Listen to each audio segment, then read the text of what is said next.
this week's column is about long wear makeup, so makeup that stays put obviously and that you can keep on for a really long time.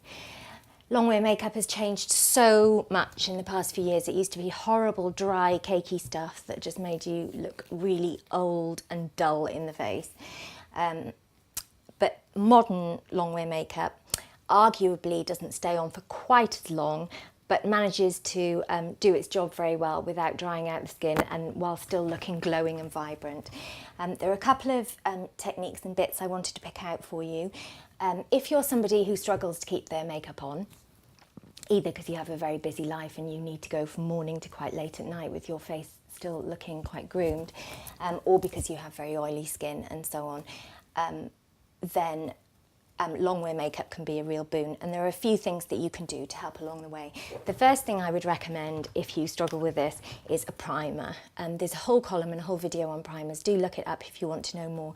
But basically a primer is usually a silicone base that goes on after your moisturiser, before your foundation, and what it does is it just provides quite a grippy canvas for the rest of your makeup, and you will find, whatever your skin type, that if you use a primer your makeup stays intact a lot longer.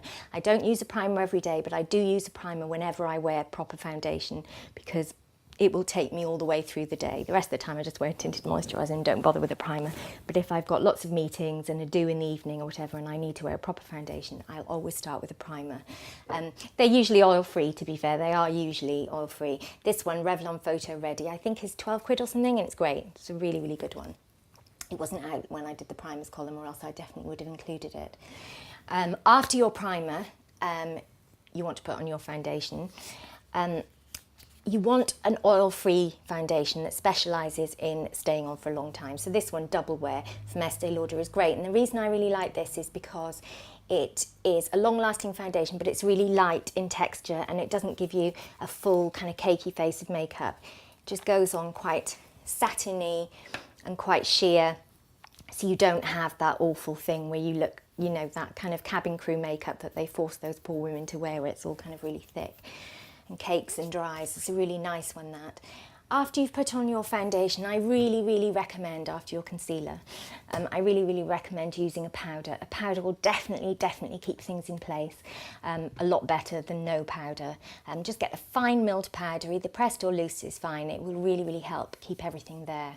When it comes to blushers, I really recommend a powder blusher if you have trouble in this area, because if you use a cream blusher you will definitely need to reapply it. I have yet to find a cream blusher that stays there all day.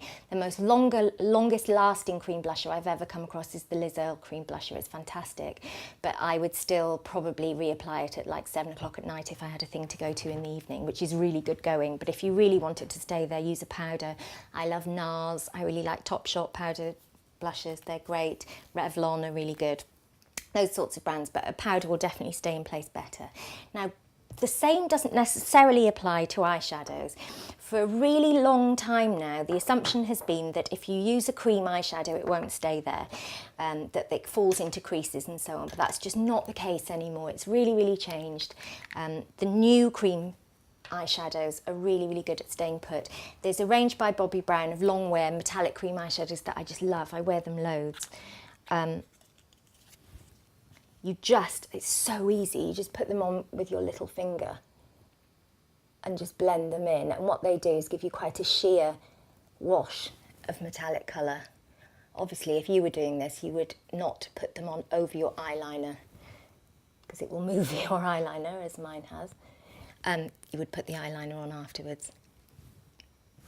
But they're lovely colours and they don't do that sinky into the creasy thing that's really annoying. Then for liner, I really recommend proper long wear pencils, because soft cold pencils will smudge and they won't last, whereas long wear pencils really do work. The NARS one is amazing. I've mentioned it in the column. Absolutely, it's not cheap, but it absolutely does stay put for the duration. Sort out my smudges there.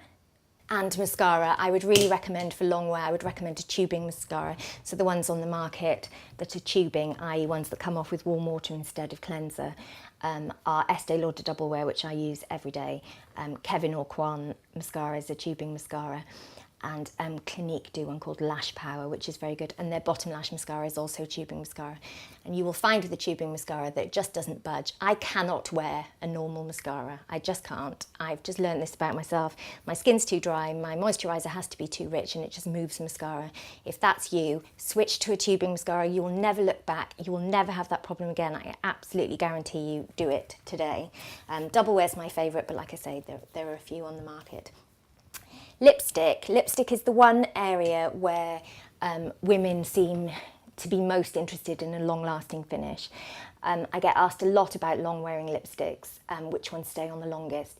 The thing is, there are long-wearing lipsticks that do stay on for ages and ages and ages, but I just don't like them very much. They normally only come in about 6 colours. They're always pretty horrible colours, to be honest. It's very rare that there's a long-lasting lipstick that comes in really, really good colours that lasts well. This is one of them. Clarins. It's, what's it called? I think it's called Everlast lipstick or Longwear lipstick. Anyway, it's the only one they do that's designed for long lasting. Lovely colours, lovely orangey red here.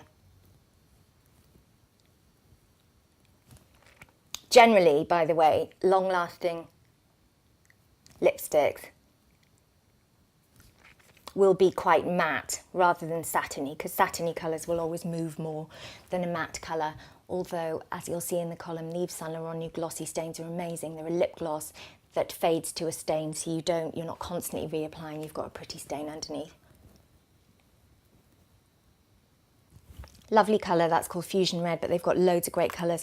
And when I tested this, I found that I reapplied my lipstick maybe once or twice a day, as opposed to the normal kind of 4 times a day. I have to say though, I would never choose a lipstick based on its ability to stay put. I would always choose a lipstick based on texture and colour, because what is wrong with putting on lipstick? My God, sitting in a restaurant, you get out a lovely lipstick and a lovely mirror. It's just a good look. I just don't see what the problem is. But nonetheless, I have recommended a couple in the column that really, really do last. So do let me know how you get on with those. And I would also love to know what your favourite, your personal favourite long-lasting makeup items are. Thanks for watching, and I'll see you next week. Bye.